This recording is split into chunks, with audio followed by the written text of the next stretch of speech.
Okay, now that we've worked out how many protons there are and we know how many electrons there are, we need to figure out how these electrons sit around the outside of the nucleus.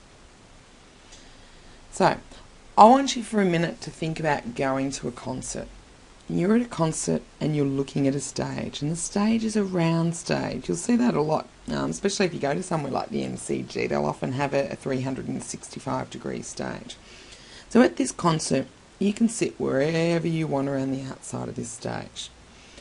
I would guess, as I always do, I want to sit as close to the stage as possible. So here we have row 1.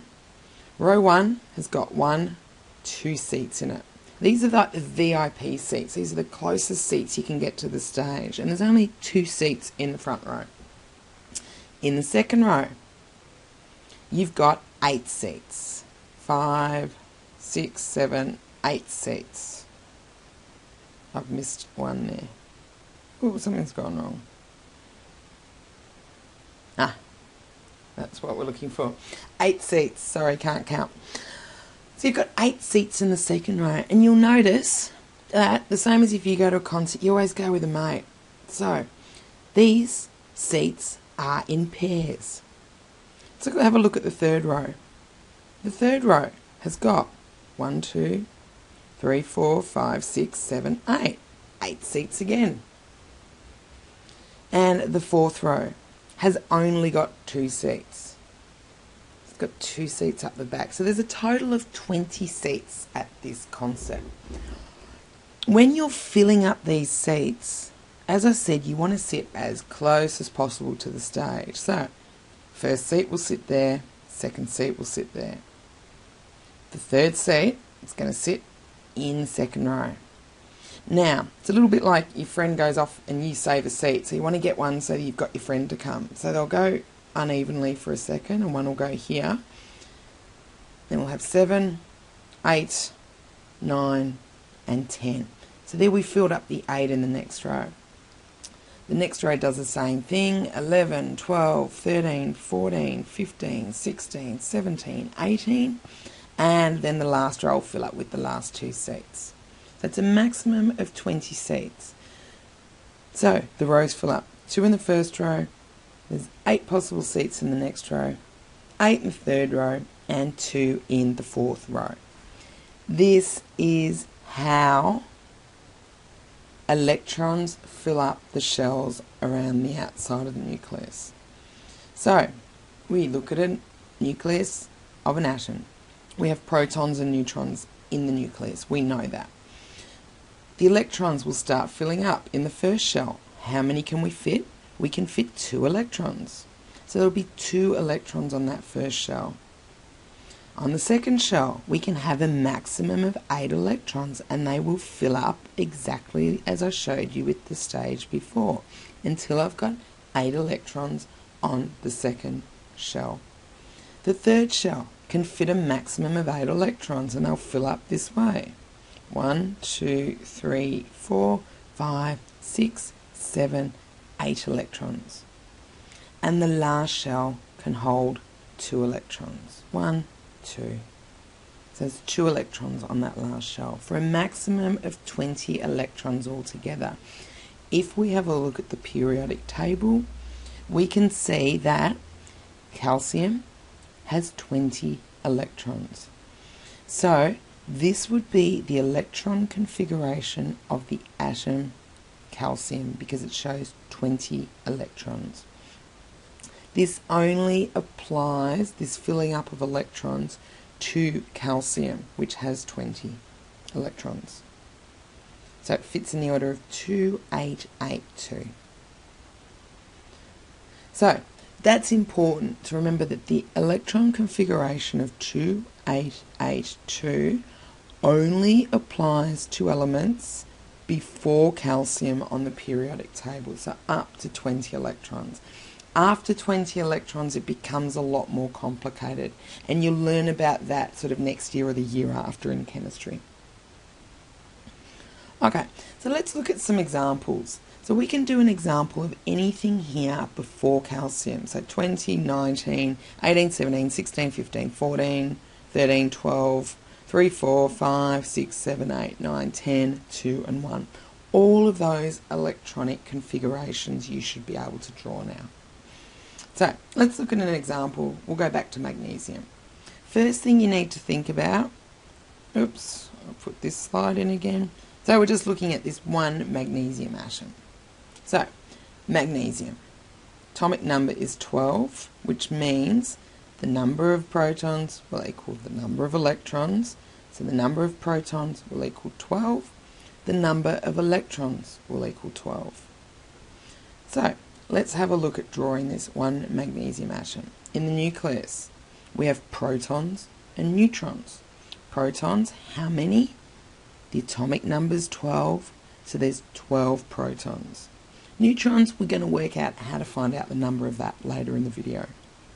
So, 12 protons. Now we need to draw the electrons around the outside.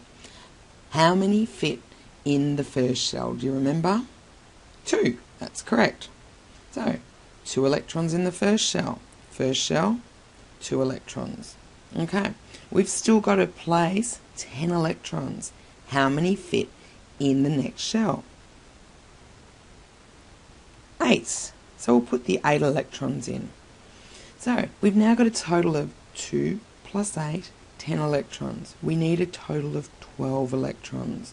So we need to put 2 more electrons into the third shell. This will give us a total of 12 electrons. And that's exactly the number that we need. So it'll be 2 in the first shell, 8 in the second shell, and 2 in the third shell. So the electron configuration of magnesium can either be drawn like this or written 2, 8, 2. Okay, sulfur.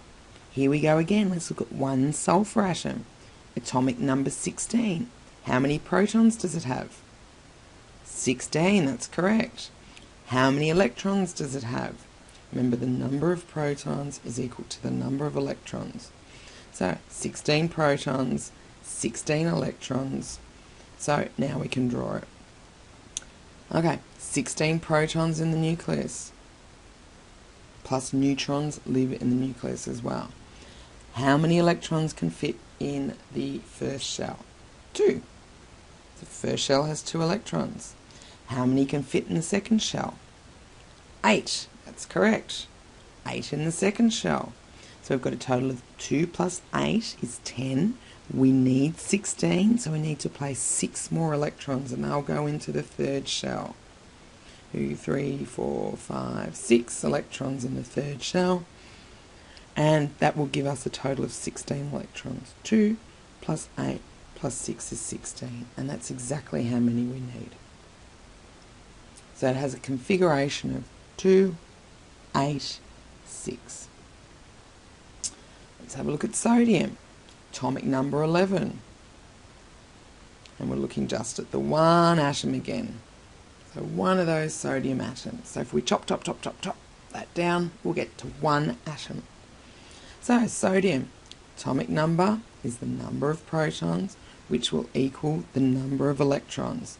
Number of protons, 11. Number of electrons, 11. So we can draw this now. Number of protons, 11. Neutrons are there as well. First shell, how many can fit?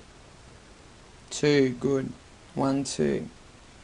Second shell, 8 electrons. So we've got 2 plus 8 is 10. We need 1 more to make 11, so that'll go into the third shell. And there it is. It gives us a total of 11 electrons, and that's how many we need.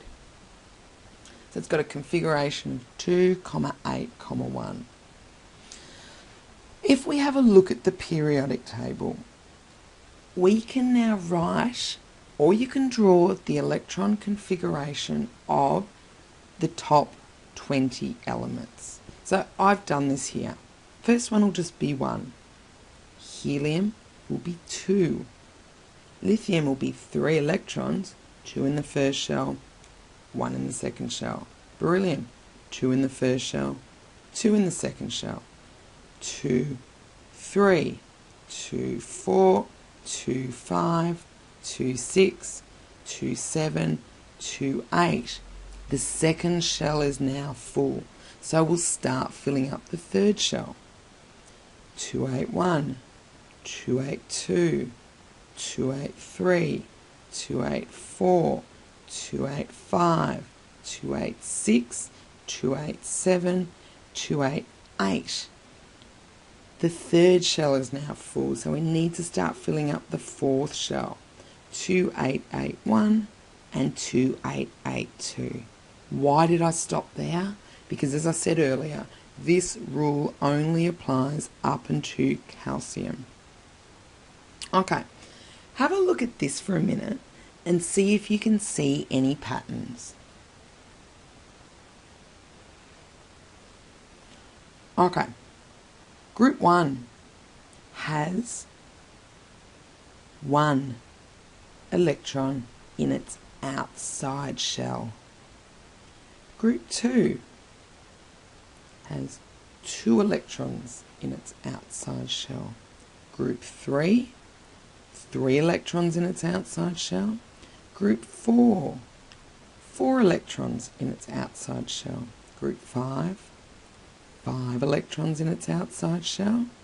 Group 6, 6 electrons in its outside shell. Group 7, 7 electrons in its outside shell. And group 8 or 0. What's special about this is that it has a full outer shell. Okay? It doesn't need any more electrons to make it full. Its shell is completely full. So one other pattern you may have noticed. Period 1 has got 1 shell being filled. Period 2, there are 2 shells being filled. Period 3, the third shell is being filled or full. And period 4 is the fourth shell being filled. So that's some really cool patterns. And I think it's quite extraordinary that Mendeleev and his friends that created or produced this periodic table didn't even know really, or they didn't even know what an electron was back then. Yet they created this pattern based on chemical properties. I think that's quite extraordinary. The other cool thing about this now is you can just glance at anything on the periodic table up to number 20 and go, oh, phosphorus. It's in group 5, so it needs to have 5 in its outside shell. It's in period 3, so it'll have 3 shells. So you can just look and see the electronic configuration. You don't even have to sit there and work it all out.